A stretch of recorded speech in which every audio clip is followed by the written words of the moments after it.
Hey, what's going on everybody? NGS back again for another video. Welcome to my E3 Wrap-Up Extravaganza 2014 edition. Today we're going to be talking about Microsoft. They are first on the plate because they always do like to go first and, you know, kick it up high gear, start off with a bang, all that great Shazam, all that awesome stuff. So, there are a couple things I want to point out about this particular conference before we get into the thick of things. And the first thing that I want to say in regards to E3 is I really had no expectations whatsoever going into this event. I know a lot of people were hyped that it was a new console generation. They were going to announce a lot of new things because it's the new generation hardware effect. You know, you have a lot of new things, a lot of new tools, utilities that you can use. So of course the games are going to look awesome. But while that is true, most of the time that stuff does not take into effect until a couple of E3s down the road. These are new systems after all, so these developers who are just getting the hang of them really are not going to be too far along with their projects in the first E3 after the launch of a system, if you get what I'm saying. That's usually the trend of how it works out. So going into this one, I really wasn't expecting much outside of just the stuff that we know was coming, revealed last year, and what have you. But overall, I thought that their conference was pretty decent. Honestly, I think this is Microsoft's best conference, but at the same time, I think that there were a lot of things wrong with it. When I say it's their best conference of all time, it's their best because they came in and they showed nothing but video games, alright?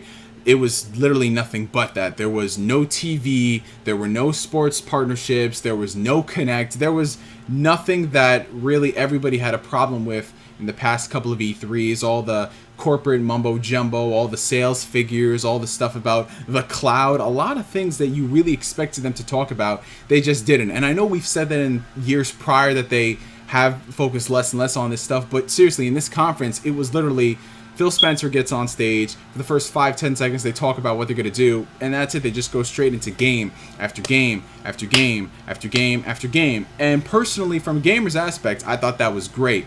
Now, the reason why I say it was just kind of lackluster overall is that there was really nothing too exciting about the conference. The conference felt very safe. It was really not something I expected from Microsoft. I expected that, you know, with all of this stuff, all the leverage they've had in the past couple of years, they would really try to, you know, one-up all the other developers and console manufacturers because, you know, they've done that for the past couple of years. Regardless of what you think about that, they usually start off with a bang. But this year, they really didn't. There was really nothing too surprising saying, wow, I really got to get an Xbox One now because those games look awesome.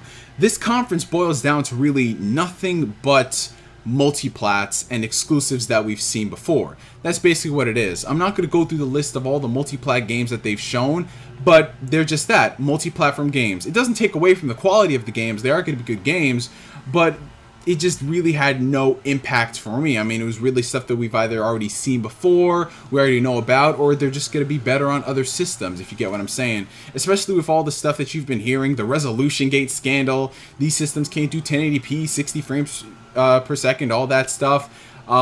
I just thought it was kind of weird, personally, as a gamer, that they're going hard with all this multi-plat stuff. But, you know, it wouldn't be a Microsoft conference without them saying that we've got exclusive Xbox partnerships, because they do.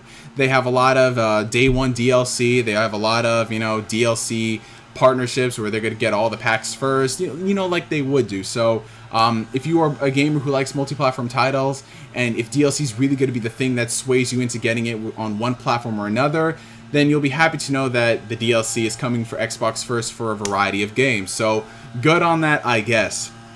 Outside of the multiplats, though, let's just talk about all the exclusives that they had coming out, because they had a bunch of them. They had a bunch of exclusives that were basically things we've already seen before. Just going down the list, Sunset Overdrive, Fable Legends, Project Spark, a bunch of stuff that really we know about, but they just elaborated more on that. Out of all the games that were here, I think the one that had the most amount of time was probably Sunset Overdrive, which is a game that I have been very skeptical on. Sunset Overdrive is coming from the guys at Insomniac, the people who made Ratchet & Clank and the god-awful Fuse, but we don't speak on that.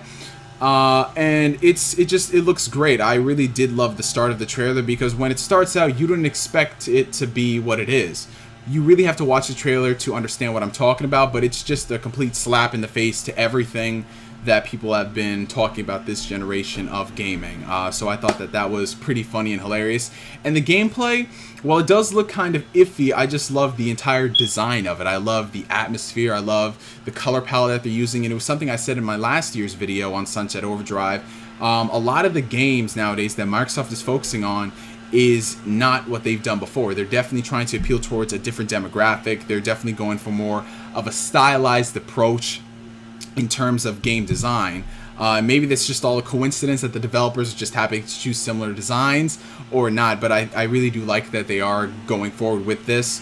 But now it'll remain to be seen if the Xbox audience will really dig that sort of stuff. I'm not trying to stereotype any gamer whatsoever, but when you look at the sales numbers of the games from Microsoft that really do sell and the ones that don't, you kind of can see where I'm getting with that.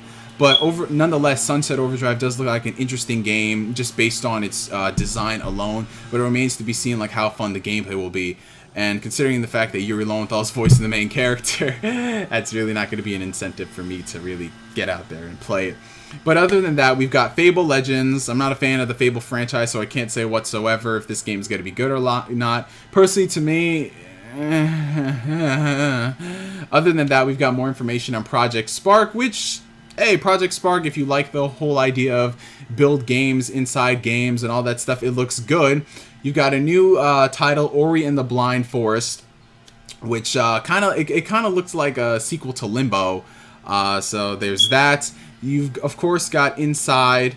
You've got Crackdown 3, which was the big announcement. I don't even know if it's just called Crackdown 3 or if it's just a Crackdown reboot. It's being made by the original guys, though, so that's something to take into account. Again, another game with a really big stylized art style and such. And another thing that really, I might have been mistaken on this. I'm not sure if this was one game that I was thinking of or the other, but when I mentioned that Ori and the Blind Forest looked like Limbo, yeah, that was the game that looked like Limbo. Or was it the game that looked like Limbo? I'm not even sure. As you can see, this is really just straight right after the conference. It was either that or another game which they did announce, which is Inside. I believe it might have been Inside, the game that looked like Limbo.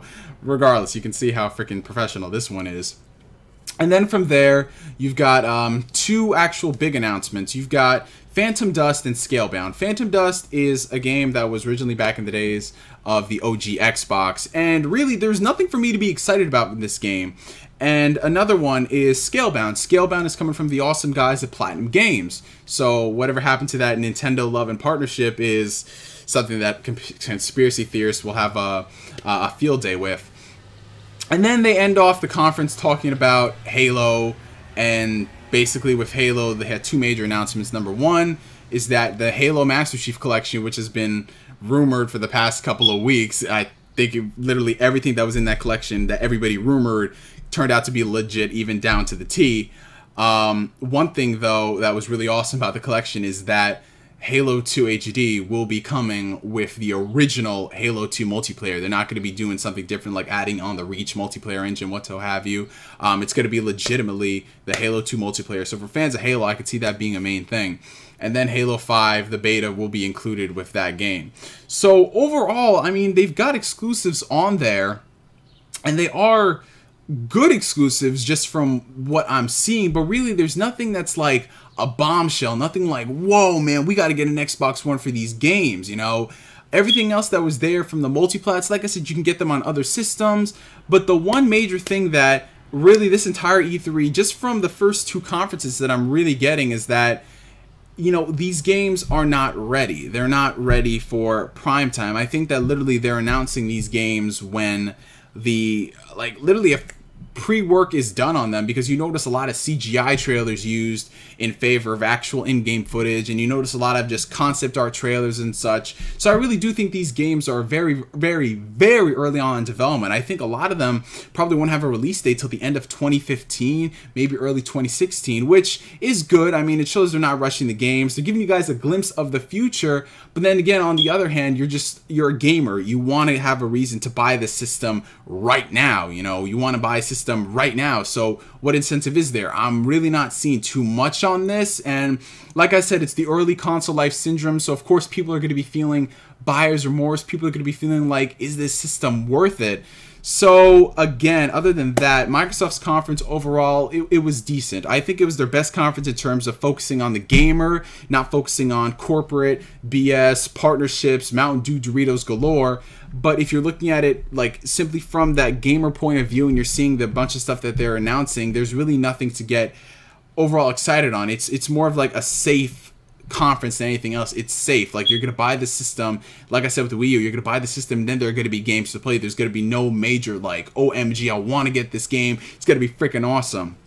Maybe somewhere down the road, next year's E3, I think it's probably going to be amazing for Microsoft if they're going to keep on with all these developers and keep on with all these indie titles and such. I think that's where it's really going to shine, but for the time being, they get a passing score from me. The Xbox One I probably will own at some point because, like I said, I'm a gamer. I want to own the best of everything. But, yeah, that's it, guys. From Media for now, my wrap-up of the E3 2014 Microsoft Conference. I will see you guys at the Sony one. Catch you guys later.